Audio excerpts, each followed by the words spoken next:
வீடுதோறும் அரசு சேவைகள் மருத்துவம் தொடர்ந்திட ஸ்டாலின் தொடரட்டும், தமிழ்நாடு வெல்லட்டும். லெஜண்ட் சரவணா ஸ்டோர்ஸ் புரொடக்ஷன்ஸ் தயாரிப்பில் லெஜண்ட் சரவணன் நடிக்கும் லீடர் ஏப்ரல் 3 முதல் உங்கள் அபிமான திரையரங்குகளில். சம்மர் வந்தாச்சு. What's your plan for this holiday? எங்க கிட்ட விட்டுருங்க, நாங்க பாத்துக்கிறோம். GT Holidays, South India's #1 travel brand.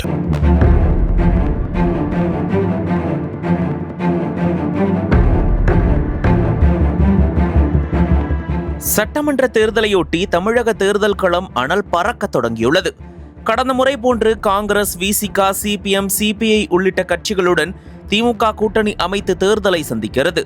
அதேபோன்று அதிமுக பாஜகவுடன் என்டிஏ கூட்டணியில் இணைந்து தேர்தலை சந்திக்கிறது. இதற்கிடையே புதுவரவாக வந்துள்ள தாவேகாவின் என்ட்ரி தமிழக அரசியலை அடியோடு மாற்றியிருக்கிறது. அதிமுக பாஜக அடங்கிய தேசிய ஜனநாயக கூட்டணியில் விஜயன் தாவேகா இணைய உள்ளதாக சில தினங்களுக்கு முன்பு தகவல் வெளியானது.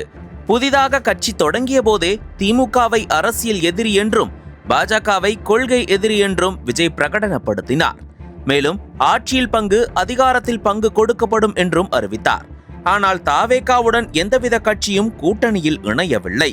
இதனிடையே கரூர் கூட்ட நெரிசல் சம்பவத்தில் சிபிஐ விசாரணை, ஜனநாயகன் திரைப்படம் ரிலீஸ் பிரச்சனை போன்ற பிரச்சனைகளால் விஜய் கடும் நெருக்கடியில் உள்ளார். விசாரணை அமைப்புகள் மூலம் பாஜக விஜய்க்கு மறைமுகமாக நெருக்கடி கொடுத்து தேசிய ஜனநாயக கூட்டணியில் இணைக்க முயற்சி நடந்து வருவதாக கூறப்பட்டது. ஆனால் மதசார்பின்மை கொள்கையில் உறுதியாக இருப்பதாகவும் 234 தொகுதிகளிலும் தாவேகா தனித்தே போட்டியிடும் என்று கூறிய விஜய் அனைத்து தொகுதிகளுக்குமான வேட்பாளர்களை அறிவித்துள்ளார்.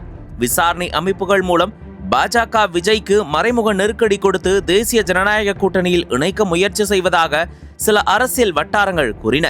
மேலும் சிலர் ஆந்திர துணை முதல்வர் பவன் கல்யாணை வைத்து பாஜக விஜயுடன் பேசி வருவதாகவும் கூறி வந்தனர். இதனை உறுதி செய்யும் வகையில் தாவேகாவின் தேர்தல் மேலாண்மை குழு பொதுச் செயலாளர் ஆதவ் அர்ஜுனா தங்களை கூட்டணிக்கு வருமாறு அழைக்கின்றனர் என்று பேசினார். ஆனால் அதனை மறுத்து வருகிறோம் என்று தெரிவித்தார். இந்த நிலையில் தாவேகாவுடன் கூட்டணி பேச்சுவார்த்தை நடத்தவில்லை என்று மத்திய உள்துறை அமைச்சரும் பாஜக மூத்த தலைவருமான அமித்ஷா தெரிவித்திருந்தார். இந்த நிலையில் பாஜக கூட்டணியில் அங்கம் வகிக்கும் இந்திய குடியரசுக் கட்சியின் தலைவரும் மத்திய அமைச்சருமான ராம்தாஸ் அத்வாலே நாங்கள் விஜயுடன் கூட்டணி அமைத்து ஆட்சி அமைப்போம் என்று தெரிவித்துள்ளார். செய்தியாளர்களை சந்தித்த அவர் 5 மாநில தேர்தலில் புதுச்சேரி மற்றும் அசாமில் என்டிஏ ஆட்சி இருந்து வருகிறது. மேற்கு வங்கத்தில் திரிணாமுல் காங்கிரஸை ஆட்சியிலிருந்து அகற்றி பாஜகவின் ஆட்சி மலரப்போகிறது. கேரளத்தில் ஆளும் இடதுசாரி ஆட்சியின் மீது மக்கள் நம்பிக்கை இழந்துவிட்டனர். எனவே அங்கு பாஜக வெல்லும். தமிழ்நாட்டில் மீண்டும் திமுக ஆட்சி அமைக்காது.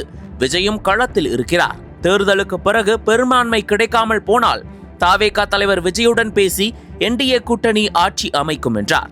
விஜய் தனது பிரச்சாரத்தில் பாஜகவுடன் கூட்டணி இல்லை என்று சொல்லி வாக்கு கேட்டு வரும் நிலையில் பாஜக மத்திய அமைச்சர் தேர்தலுக்கு பிறகு அதிமுக பாஜக கூட்டணி ஆட்சி அமைக்க பெரும்பான்மை குறைந்தால் விஜயின் தாவேகாவை என்டிஏவில் இணைப்போம் என்று கூறியுள்ளார்.